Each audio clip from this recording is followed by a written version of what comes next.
Guys, welcome back to my channel. So if you follow me on Instagram, you know that I recently just took a flight with my 4-month-old son, his very first flight, and I have a lot to share with you guys. I learned so much, and let me tell you, I was freaking out because I was supposed to do this trip by myself, but my husband ended up traveling with me to Philadelphia, and then I had to travel back by myself because he had to come back for work. And I just have a lot to share with you guys. I really do think that these tips are going to help you. So if you're traveling with your baby for the very first time, definitely keep watching. Okay, I'm going to be looking at my phone because it's a lot of info. Tip number 1. So when you're booking your flight, if you are not purchasing a seat for your child and you're not taking your car seat on the plane, you need to make sure that you write in your itinerary that you're having an infant in your lap. And first of all, they need to know that you're gonna have an infant in your lap, and second of all, you get a higher chance of like getting a row by yourself or having a vacant seat next to you because they know that you need a little extra space when you have a baby with you. So you have to make sure you put that. Or if you're booking a seat, I personally did not book a seat and I did not take my car seat on the plane. And I think it's a personal preference because I think it's gonna just be based off the personality of your child.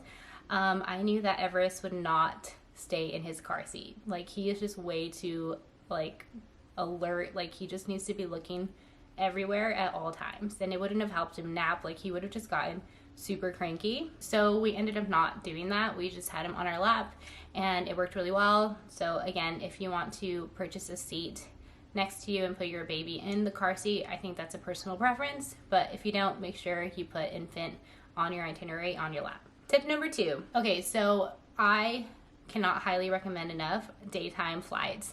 My first flight on my way to Philly was a morning flight. I think it left at like 8:45, and he did so much better during the day than on our way back, because on our way back my flight left at like 3:45 p.m. and I have a whole story about that, but our flight ended up getting delayed and all that stuff, so it went from like a 7-hour trip to like a 10-hour trip. And he was so cranky on that last flight because it was his bedtime and he was just so tired. So if you can, if you're not traveling internationally and you're not dealing with like a huge time difference, if you can travel during the day, I highly recommend traveling during the day. I think it's just way easier on you. It's way easier on the baby. So if you can, book your flight during the day. Okay, so tip number 3 is what to wear. When it comes to baby, honestly, super simple. Just put on a footie, something really easy to take off when you need to change diapers. Like, they don't need to be in anything really cute when you're traveling. Like, just something super easy to take on and off. We had him in a Kite Baby footie, super stretchy and simple. So that's it for baby. For you, this is something I learned from. I wish I didn't take a blanket because people were like, oh, take a blanket just in case it's cold on the flight, but that was just another thing I had to carry, especially when you're by yourself. Like the least things you have to carry, the best. So I wish I didn't take a blanket, and I wish I just like layered. So I would recommend layering. So like loose clothing if you're planning to nurse, and like a sweater that you can take off to keep them warm or something like that. Like, just layer so that way you're carrying less stuff and you can keep your baby warm and yourself, because you never know if the flights are going to be like super cold or super hot. And I had both flights like that. I had one flight that was like freezing ice cold, and I had another flight that was like so hot. I was like, oh my gosh, it's so freaking hot in here. That's what I recommend for what to wear. That's tip number 3, I think.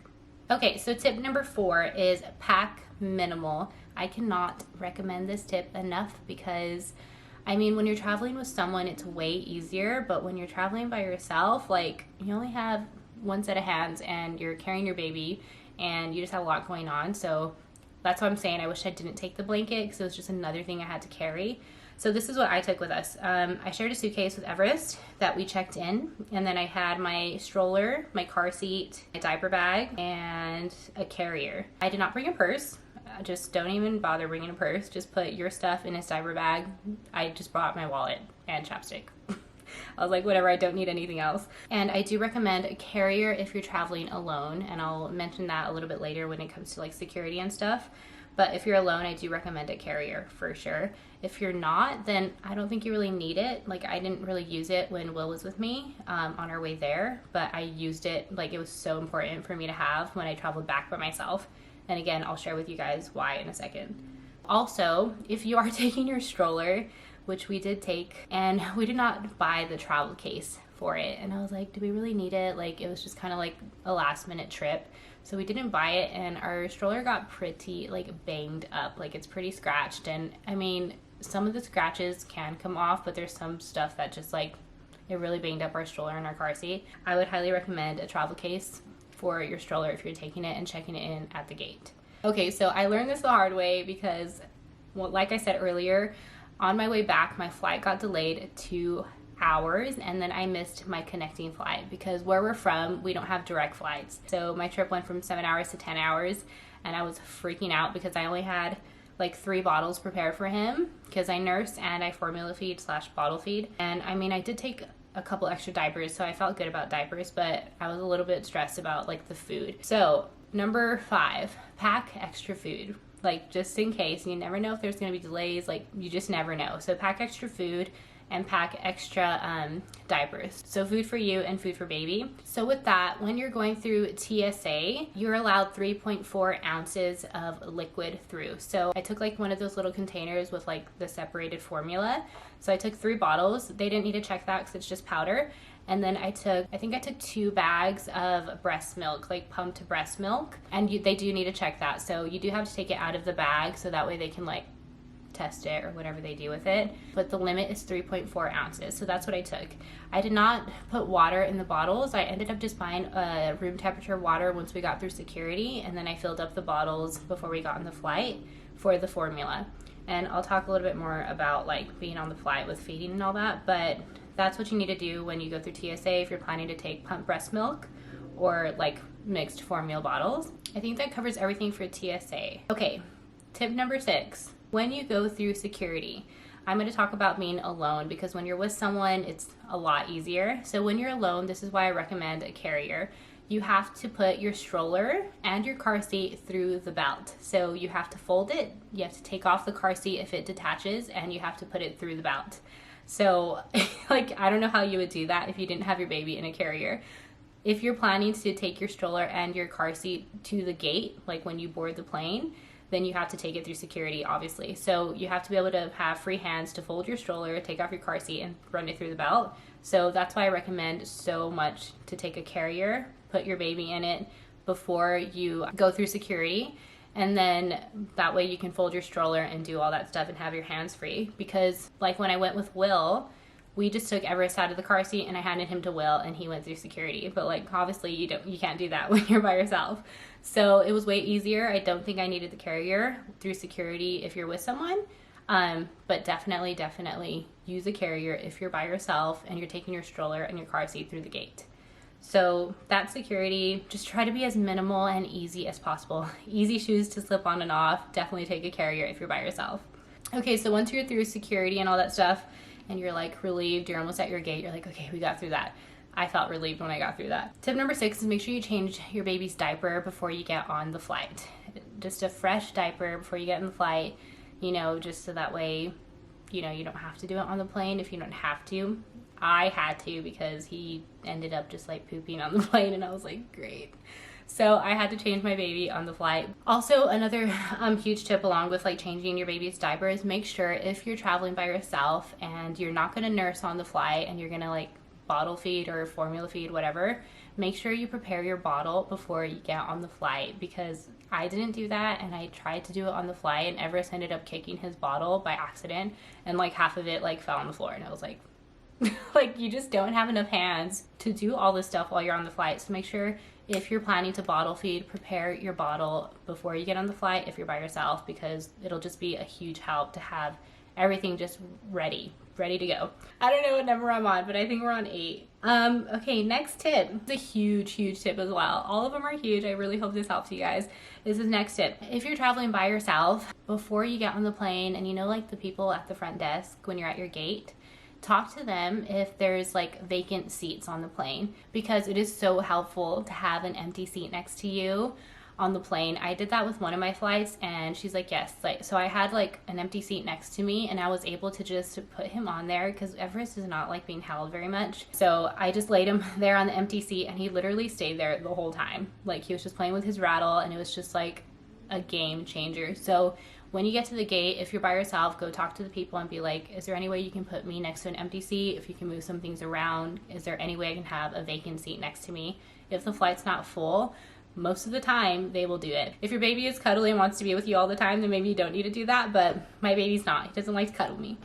But it was really helpful for us. For me, it was a game changer when I traveled back by myself. Okay, tip number 8. Okay, so this was a little bit different for me, but everybody said to nurse or feed them on the way up and on the way down, so that way it helps their ears pop because they're sucking and it doesn't hurt as much. I really tried to nurse on the flight and I just could not do it. I learned that Everest is not like being covered by a sweater or a shirt when he's eating. Like every time I tried to nurse him, he was just like, get this off me. Like he was just like, why am I in this dark space? Like, get this off me. I'm not used to doing this. And he was just like kicking on the last flight. He was just like kicking the guy next to me because he's just so crazy. So nursing didn't work for me. That's why I'm so glad that I had a bottle ready, because I was like, okay, we're just gonna bottle feed you instead. And it worked really well. I don't think he had any problems with like his ears. Like he didn't cry at all during takeoff or landing. So that was a tip that a lot of people told me, to nurse and bottle feed on the way up and on the way down. And also if you can book like the seats with extra leg room, that would be really helpful too. You honestly just need as much space as possible when you have your baby on your lap. Okay, tip number 9 is entertainment. So I highly recommend bringing some kind of toy. It depends what age your child is, what they love, what they want to play with. But I just brought a couple of rattles, like obviously something small, like nothing huge and bulky. I just brought a couple of rattles, some of his favorite toys, and I also brought a new toy. I heard this on other videos that I watched. Someone said like, buy a new toy so that way they're super entertained because it's new. So I bought him like a cute little like new teething toy, and he was really entertained. So anything that's going to entertain your baby. Sometimes babies don't even need toys. Sometimes they're happy with just like a water bottle or something, your baby. So whatever's going to entertain them, whatever's going to help them enjoy the flight a little bit more so they don't get bored. Yeah, entertainment. So last but not least, this is a huge one because I am a control freak, and yeah, this is just a huge one. So tip number 10, hopefully this is tip number 10, just throw out your schedule.